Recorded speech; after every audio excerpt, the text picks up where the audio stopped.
সন্তানের আকিকা না দিলে বাবা মার উপরে তিনটি বিপদ চলে আসবে, মারাত্মক তিনটি বিপদ চলে আসবে তাদের লাইফে যদি সন্তানের আকিকা কোনো বাবা মা না দেয়।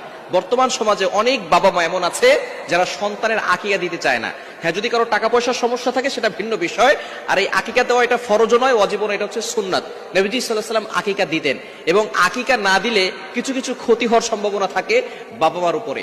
এক নাম্বার হচ্ছে, সন্তানের যদি আকিকা না দেওয়া হয় তাহলে যে ক্ষতি হবে সেটা হচ্ছে সন্তান বড় হয়ে বিপদে পড়ে যাবে, বারবার তার উপরে বিপদ আসতে পারে। এখন সন্তানের বিপদ আসা মানেই তো বাবা মার উপরে বিপদ চলে আসা। এজন্য সন্তানের আকিকা অবশ্যই দেওয়া দরকার। যদি তাদের অ্যাবিলিটি থাকে, সামর্থ্য থাকে, তাহলে আকিকা দিবেন। আকিকা কিভাবে দিবেন? নবীজি সাল্লাল্লাহু আলাইহি ওয়াসাল্লাম আকিকা দিতেন আনিল গোলামি শাতান, অর্থাৎ ছেলের জন্য 2টা বকরি, এবং ওয়ানিল জারিয়াতি শাতুন, এবং মেয়ের জন্য, কন্যা সন্তানের জন্য 1টা। এখন এখানে ছেলের জন্য 2টা কেন আর মেয়ের জন্য 1টা কেন? এটা এই জন্য, ছেলেরা বাহিরে থাকে বেশি, তাদের বিপদ আপদ বেশি হতে পারে, এই জন্য ছেলেদের জন্য আকিকা করতে হয় 2টা। আর মেয়েরা যেহেতু ঘরে থাকে, বিপদ আপদ কম থাকে, এই জন্য তাদের জন্য আকিকা দিতে হয় 1টা। এই জন্য আকিকা যদি কোনো বাবা মা সন্তানের জন্য না দেয়, এই সন্তানদের উপরে মাঝে মধ্যে বিপদ চলে আসে। সন্তান অসুস্থ হয়, বড় হওয়ার পরে রোড ঘাটে চলাফেরা করে, অনেক সময় অ্যাক্সিডেন্টের সমস্যা থাকতে পারে, বিভিন্ন ধরনের বিপদ তাদের ভিতরে চলে আসতে পারে। এই জন্য অবশ্যই যাদের অ্যাবিলিটি আছে সন্তানের জন্য আকিকা দিয়ে দিবেন। আকিকা 7ম দিনে করা সুন্নাত।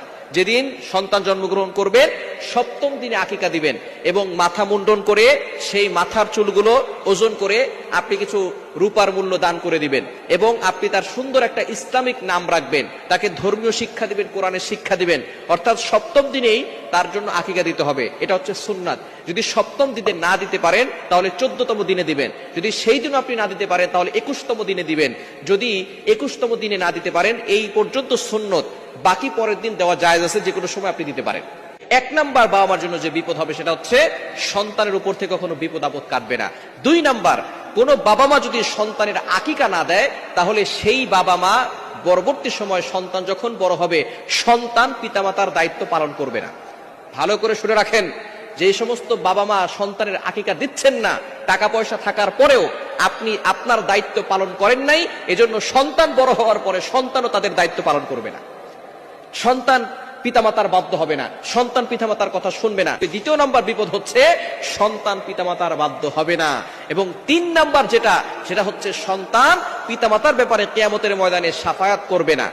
অর্থাৎ তারা বলবে যে আমার বাবা মা আমাদের জন্য আকিকা করেন নাই, সুতরাং আমরা আমাদের বাবা মার ব্যাপারে শাফায়াত করব না। এজন্য এই বিষয়ে সতর্ক থাকতে হবে।